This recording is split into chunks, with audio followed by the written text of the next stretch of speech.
ಎಲ್ರಿಗೂ ನಮಸ್ಕಾರ. ಪ್ರೀತಿಯ ವಿದ್ಯಾರ್ಥಿಗಳೇ, ಇವತ್ತಿನ ತರಗತಿಯಲ್ಲಿ ನಾನು ಒಂದು ಪುಟ್ಟ ಪ್ರಬಂಧ, ನಾಯಿ ನಮ್ಮ ಸಾಕು ಪ್ರಾಣಿ, ಸಾಧು ಪ್ರಾಣಿ, ನಿಷ್ಠಾವಂತ ಪ್ರಾಣಿ ಆಗಿರ್ತಕ್ಕಂತಹ, ನಂಬುಗೆಯ ಪ್ರಾಣಿಯಾಗಿರ್ತಕ್ಕಂತಹ ನಾಯಿ, ಇದನ್ನು ಇಂಗ್ಲೀಷ್ನಲ್ಲಿ ಡಾಗ್ ಅಂತ ಕರೀತಾರೆ.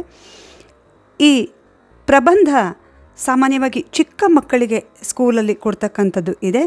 ಅಂತಹ ಸಮಯದಲ್ಲಿ ಈ ನನ್ನ 12 ಸಾಲಿನ ಪ್ರಬಂಧ ನಿಮಗೆ ಸಹಾಯ ಆಗ್ಬೋದು ಅಂತ ಅಂದ್ಕೊಂಡಿದ್ದೀನಿ. ಹಾಗಾದರೆ ಸ್ಟಾರ್ಟ್ ಮಾಡೋಣ. ಮೊದಲನೇ ಪಾಯಿಂಟು, ನಾಯಿ ಒಂದು ಸಾಕು ಪ್ರಾಣಿಯಾಗಿದೆ. ನಾಯಿ ಒಂದು ಸಾಕು ಪ್ರಾಣಿ, ಇದನ್ನು ಮನೆಗಳಲ್ಲಿ ಸಾಕ್ತಾರೆ, ಸಾಕು ಪ್ರಾಣಿಯಾಗಿದೆ. ಹಾಗೆ ಪಾಯಿಂಟ್ ನಂಬರ್ 2, ಇದು ಸ್ಟಾರ್ಟಿಂಗ್ನಲ್ಲೇ ನಾನು ಹೇಳಿದೆ, ಇದು ಬುದ್ಧಿವಂತ ಹಾಗೂ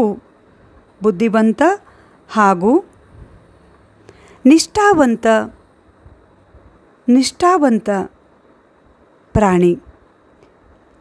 ಎಷ್ಟೋ ಸಮಯದಲ್ಲಿ ನಮಗೂ ಸಹ ಅನುಭವ ಆಗಿರುತ್ತೆ ಅದು ಎಷ್ಟು ನಿಷ್ಠಾವಂತ ಪ್ರಾಣಿ ಅಂತಕ್ಕಂಥದ್ದು. ಹಾಗೆ ಪಾಯಿಂಟ್ ನಂಬರ್ 3,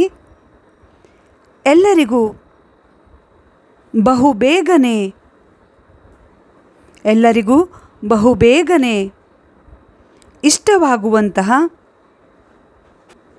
ಎಲ್ರಿಗೂ ಅತಿ ಬೇಗನೆ ಅಂದರೆ ನಾಯಿ ನೋಡಿದ ತಕ್ಷಣ ಎಲ್ಲರಿಗೂ ಇಷ್ಟ ಆಗುತ್ತೆ ಅಂತಹ ಪ್ರಾಣಿ ಇದು. ಎಲ್ಲರಿಗೂ ಬಹುಬೇಗನೆ ಇಷ್ಟವಾಗುವಂತಹ ಪ್ರಾಣಿ. ಹಾಗೆ ಪಾಯಿಂಟ್ 4, ಜನರು ತಮ್ಮ ಮನೆಯ ಕಾವಲಿಗಾಗಿ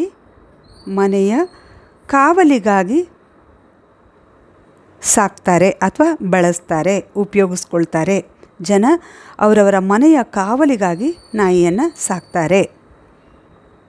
ಹಾಗೆ 5ನೇ ಪಾಯಿಂಟು, ನಾಯಿಯು 2 ಕಣ್ಣು, 2 ಕಿವಿ, 4 ಕಾಲು, 1 ಬಾಲ, ಚೂಪಾದ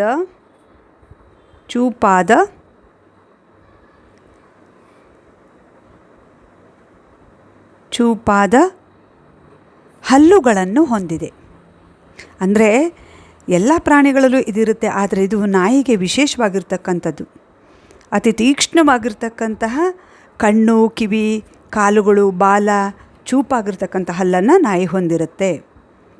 ಹಾಗೆ 6ನೇ ಪಾಯಿಂಟು, ನಾಯಿಯು ಬೂದು, ಬಿಳಿ, ಕಪ್ಪು, ಕಂದು ಬಣ್ಣಗಳಲ್ಲಿರುತ್ತದೆ. ಅಂದರೆ ನಾಯಿಯು ಬೇರೆ ಬೇರೆ ಬಣ್ಣಗಳಿಂದ ಕೂಡಿದೆ. ಅದರಲ್ಲಿ ಬೂದು, ಬಿಳಿ, ಕಪ್ಪು, ಕಂದು ಬಣ್ಣಗಳು ಹೆಚ್ಚಾಗಿ ಕಾಣಿಸ್ಕೊಳ್ತವೆ. ಈಗಿನ ದಿನಗಳಲ್ಲಿ ಇನ್ನೂ ಅನೇಕ ರೀತಿಯ ಬಣ್ಣಗಳ ನಾಯಿಗಳನ್ನು ಸಹ ನಾವು ನೋಡ್ತಾ ಇದ್ದೀವಿ. ಪಾಯಿಂಟ್ ನಂಬರ್ 7, ನಾಯಿಯು ಸರ್ವಭಕ್ಷ ಅಂದರೆ ಏನಪ್ಪ ಅಂದರೆ ಮಾಂಸಾಹಾರಿ ಮತ್ತು ಸಸ್ಯಾಹಾರಿ, ನಾಯಿ ಎರಡನ್ನೂ ಕೂಡ ಸೇವಿಸುತ್ತೆ. ಅಂದರೆ ಸರ್ವಭಕ್ಷ ಅಂದರೆ ಮಾಂಸಾಹಾರಿ ಮತ್ತು ಸಸ್ಯಾಹಾರಿ. ನಾಯಿಯು ಸರ್ವಭಕ್ಷ ಪ್ರಾಣಿಯಾಗಿದೆ, ಮಾಂಸಾಹಾರಿ ಮತ್ತು ಸಸ್ಯಾಹಾರ ಎರಡನ್ನೂ ಕೂಡ ಸೇವಿಸುತ್ತೆ. 8ನೇ ಪಾಯಿಂಟು, ನಾಯಿಯ ಜೀವಿತ ಅವಧಿ ಅಂದರೆ ಎಷ್ಟು ವರ್ಷ ಬದುಕಿರುತ್ತೆ ಅಂದರೆ ನಾಯಿಯ ಜೀವಿತ ಅವಧಿ ಸರಿಸುಮಾರು 12ರಿಂದ 15 ವರ್ಷಗಳು. ನಾಯಿ ಸುಮಾರು 12ರಿಂದ 15 ವರ್ಷಗಳವರೆಗೆ ಬದುಕಿರುತ್ತೆ. 9ನೇ ಪಾಯಿಂಟು, ನಾಯಿಯ ತೀಕ್ಷ್ಣ ಹಲ್ಲುಗಳು ಅಂದರೆ ಅತಿ ಚೂಪಾಗಿರ್ತಕ್ಕಂತಹ ಹಲ್ಲುಗಳು, ಶಾರ್ಪ್ ಆಗಿರ್ತಕ್ಕಂತಹ ಹಲ್ಲುಗಳು ಮನುಷ್ಯನಿಗಿಂತ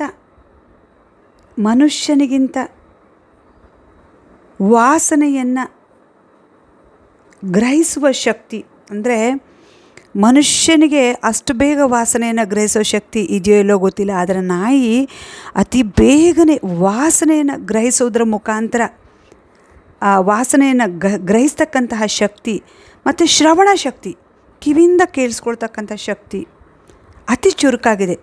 ನಾಯಿಯಲ್ಲಿ ಆ ತೀಕ್ಷ್ಣ ಹಲ್ಲುಗಳು ಮನುಷ್ಯನಿಗಿಂತ ಶಾರ್ಪ್ ಆಗಿರ್ತಕ್ಕಂಥ ಹಲ್ಲು ಇದೆ. ವಾಸನೆಯನ್ನು ಗ್ರಹಿಸ್ತಕ್ಕಂಥ ಶಕ್ತಿ, ಶ್ರವಣ ಶಕ್ತಿ ಮನುಷ್ಯನಿಗಿಂತ ಅತಿ ಚುರುಕಾಗಿದೆ. ನಾಯಿಯಲ್ಲಿ ಇದು ಮನುಷ್ಯನಿಗಿಂತ ಅತಿ ಚುರುಕಾಗಿದೆ. 10ನೇ ಪಾಯಿಂಟು, ವಿಜ್ಞಾನಿಗಳ ಪ್ರಕಾರ ಪ್ರಪಂಚದಲ್ಲಿ, ಬರೀ ನಮ್ಮ ಕರ್ನಾಟಕ ಭಾರತ ಅಲ್ಲ, ವಿಜ್ಞಾನಿಗಳ ಪ್ರಕಾರ ಪ್ರಪಂಚದಲ್ಲಿ ಸುಮಾರು 800 ನಾಯಿಯ ತಳಿಗಳಿವೆ. ಅಂದರೆ ನೋಡಿ ಎಷ್ಟು ವೆರೈಟೀಸ್ ಇದೆ ಅಂತ. ಅಂದರೆ 800 ಜಾತಿಯ ನಾಯಿಗಳಿವೆ, 800 ನಾಯಿಯ ತಳಿಗಳಿವೆ. ಅಂದರೆ ಅಷ್ಟು ವಿಧದ ಜಾತಿಯ ನಾಯಿಗಳಿದ್ದಾವೆ. ಹಾಗೆ 11ನೇ ಪಾಯಿಂಟು, ನಾಯಿಗಳು ಪರಸ್ಪರ, ಅಂದರೆ ಈ 800 ನಾಯಿಯ ತಳಿಗಳಿದಾವಲ್ಲ, ಈ ನಾಯಿಗಳು ಪರಸ್ಪರ ಬಣ್ಣ, ರೂಪ, ಆಕಾರದಲ್ಲಿ ಭಿನ್ನವಾಗಿದೆ. ಅಂದರೆ ಒಂದರ ಥರ ಒಂದಿಲ್ಲ, ಸ್ವಲ್ಪ ಚೇಂಜಸ್ ಇದೆ ಎಲ್ಲ ನಾಯಿಗಳಲ್ಲೂ. ನಾಯಿಗಳು ಪರಸ್ಪರ ಬಣ್ಣ, ರೂಪ, ಆಕಾರದಲ್ಲಿ ಭಿನ್ನವಾಗಿದೆ. ಹಾಗಾಗಿ ಗುರುತಿಸೋದು ಅಲ್ವಾ ನಾಯಿ ತಳಿಯನ್ನು. 12ನೇ ಪಾಯಿಂಟು, ಇದು ಕೊನೆಯ ಪಾಯಿಂಟು, ಹೆಣ್ಣು ನಾಯಿ ಸರಾಸರಿ ಒಂದು ಸಮಯದಲ್ಲಿ, ಒನ್ ಟೈಮ್ ಅಂತ ಏನು ಹೇಳ್ತೀವಲ್ಲ, ಒಂದು ಸಮಯದಲ್ಲಿ ಅದು 3 ರಿಂದ 6 ಮರಿಗಳಿಗೆ ಜನ್ಮ ನೀಡುತ್ತಂತೆ. ನಾಯಿ ಒನ್ ಟೈಮ್ ಅದು ಮರಿಗಳಿಗೆ ಜನ್ಮ ನೀಡ್ತು ಅಂದರೆ ಕನಿಷ್ಠ 3 ರಿಂದ 6 ಮರಿಗಳಿಗೆ ಇದು ಜನ್ಮ ನೀಡುತ್ತಂತೆ. ನೋಡಿ, ಹೆಣ್ಣು ನಾಯಿ ಸರಾಸರಿ ಒಂದು ಸಮಯದಲ್ಲಿ 3 ರಿಂದ 6 ಮರಿಗಳಿಗೆ ಜನ್ಮ ನೀಡುತ್ತದೆ. ವಿದ್ಯಾರ್ಥಿಗಳೇ, ಇಲ್ಲಿವರೆಗೆ ಪುಟ್ಟ ಪ್ರಬಂಧ ನಾಯಿ, ಈ ಪ್ರಬಂಧವನ್ನು ತಿಳಿದುಕೊಂಡ್ರಿ ಅಂತ ಅಂದ್ಕೊಂಡಿದ್ದೀನಿ. ಈ ಪ್ರಬಂಧ ನಿಮಗೆ ಇಷ್ಟ ಆದರೆ ಪ್ಲೀಸ್ ಒಂದು ಲೈಕ್ ಮಾಡಿ. ಯಾರ್ಯಾರು ಹೊಸದಾಗಿ ನನ್ನ ಈ ವಿಡಿಯೋವನ್ನು ನೋಡ್ತಾ ಇದ್ದಾರೋ ದಯಮಾಡಿ ಸಬ್ಸ್ಕ್ರೈಬ್ ಮಾಡ್ಕೊಂಡು ವಿಡಿಯೋ ನೋಡಿ. ನಿಮ್ಮ ಫ್ರೆಂಡ್ಸ್ಗಳಿಗೆ ಈ ವಿಡಿಯೋ ಅವಶ್ಯಕತೆ ಇದ್ದಲ್ಲಿ ದಯಮಾಡಿ ಶೇರ್ ಮಾಡಿ. ಯಾರು 8th 9th 10th ಹಾಗೂ first PUC second PUC students ಇದ್ದೀರೋ ಅವರಿಗೋಸ್ಕರ ಸಾಕಷ್ಟು ವಿಡಿಯೋಗಳನ್ನು ನನ್ನ ಚಾನಲ್ನಲ್ಲಿ ಹಾಕಿದ್ದೀನಿ. ಮಾದರಿ ಪ್ರಶ್ನೆ ಪತ್ರಿಕೆಗಳಿರ್ಬೋದು, ಹಾಗೆ ಅವರಿಗೆ ಸಂಬಂಧಿಸಿರ್ತಕ್ಕಂಥ ನೋಟ್ಸು, ಲೆಸನ್ನು, ಹಾಗೆ ಕನ್ನಡ ಗ್ರಾಮರ್, ಈ ಎಲ್ಲ ವಿಡಿಯೋಗಳಿಗಾಗಿ ನನ್ನ ಚಾನಲ್ನ ಸಬ್ಸ್ಕ್ರೈಬ್ ಮಾಡ್ಕೊಂಡು ವಿಡಿಯೋ ನೋಡಿ. Thank you.